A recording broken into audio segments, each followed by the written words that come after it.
Hello बच्चों, let's read the question. The question says the temperature of an isotopic cubical solid of length L0, density ρ0 and coefficient of linear expansion alpha is increased by 20 degrees centigrade.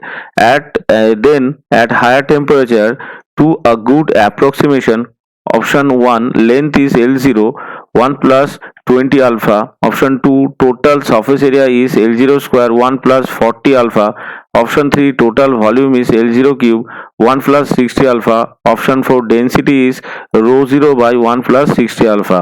तो यहाँ पे हमें क्या calculation करना है, हमें देखना है उसका लेंथ का इंक्रीमेंट, उसका सरफेस एरिया का इंक्रीमेंट, उसका जो टोटल वॉल्यूम होगा उसका इंक्रीमेंट और उसका जो डेंसिटी का चेंज होगा उसे हमें यहाँ पे देखना है।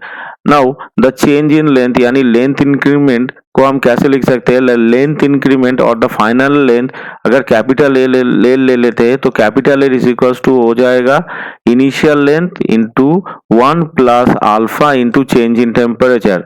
तो यहाँ पे आ जाएगा, ये आ जाएगा उसका जो फाइनल लेंथ है, ये फाइनल उसका जो लेंथ है ये आ जाएगा L0 1 प्लस 20 अल्फा, यानी कि ऑप्शन 1 जो है ये हमारा करेक्ट हो गया। अभी क्या है, अभी हम देखते हैं और जो ऑप्शन है उसको हम धीरे धीरे एक एक करके चेक करते हैं। तो इसमें जो दूसरा वाला ऑप्शन है, दूसरे वाला ऑप्शन में क्या है, उसका जो सरफेस एरिया, अब सरफेस एरिया मान लो एस, तो एस क्या होगा, एस हो जाएगा एस हो जाएगा यहाँ पे S1, यानी उसका जो इनिशियल उसका जो सरफेस था। अब ये तो क्यूब था तो उसका लेंथ अगर L0 होगा तो इनिशियल सरफेस होगा L0 स्क्वायर, तो L0 स्क्वायर हो जाएगा, यहाँ पे हो जाएगा 1 प्लस यहाँ पे आ जाएगा बीटा इंटू 20। अब बीटा क्या है, अब अल्फा इज इक्वल टू हम लिख सकते हैं बीटा बाई 2, यानी बीटा को हम लिख सकते हैं यहाँ पे 2 alpha, beta is equal to हम यहाँ पे लिख सकते हैं 2 अल्फा।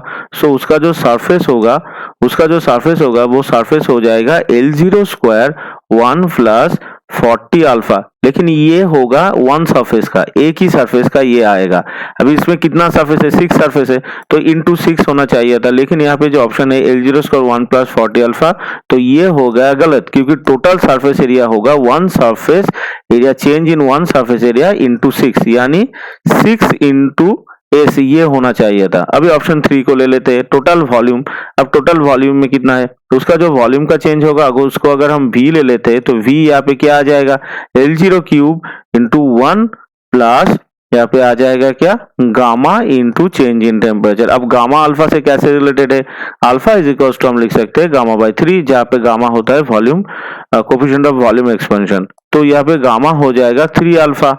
सो V जो आता है यहाँ से निकल के, तो V आ जाएगा L0 क्यूब 1 प्लस यहाँ पे आ जाएगा हमारा 60 अल्फा। तो ये जो ऑप्शन 3 है ये भी हमारा सही होगा, तो ऑप्शन 3 भी हमारा यहाँ पे सही आ जाए। अब हम ले लेते हैं ऑप्शन 4 को। अब चेंज इन डेंसिटी क्या है, टेम्परेचर अगर इंक्रीज करेंगे तो डेंसिटी तो डिक्रीज होगा, तो उसका फाइनल अगर डेंसिटी रो होगा तो रो इज इक्वल टू हम यहाँ से क्या लिख सकते हैं, रो इज इक्वल टू हम यहाँ पे लिख सकते हैं उसका जो इनिशियल है, इनिशियल को हम लिख सकते हैं रो जीरो इक्वल टू उसका फाइनल अगर रो होगा तो रो इंटू 1 प्लस यहाँ पे लिख सकते हैं गामा इंटू यहाँ पे टेम्परेचर चेंज कितना हुआ है 20 लिख सकते हैं। तो यहाँ पे रो जो हो जाएगा वो हो जाएगा रो जीरो बाई 1 प्लस गामा तो हमारा पहले ही आ गया 3 अल्फा यानी 60 अल्फा। तो ये हो गया उसका डेंसिटी, यानी ऑप्शन 4 जो है ये भी हमारा सही आंसर हो जाता है। तो अगर हम देखें यहाँ से option 1, option 3 and option 4 are correct answer. Hope you all understood it well. Best of luck, thank you.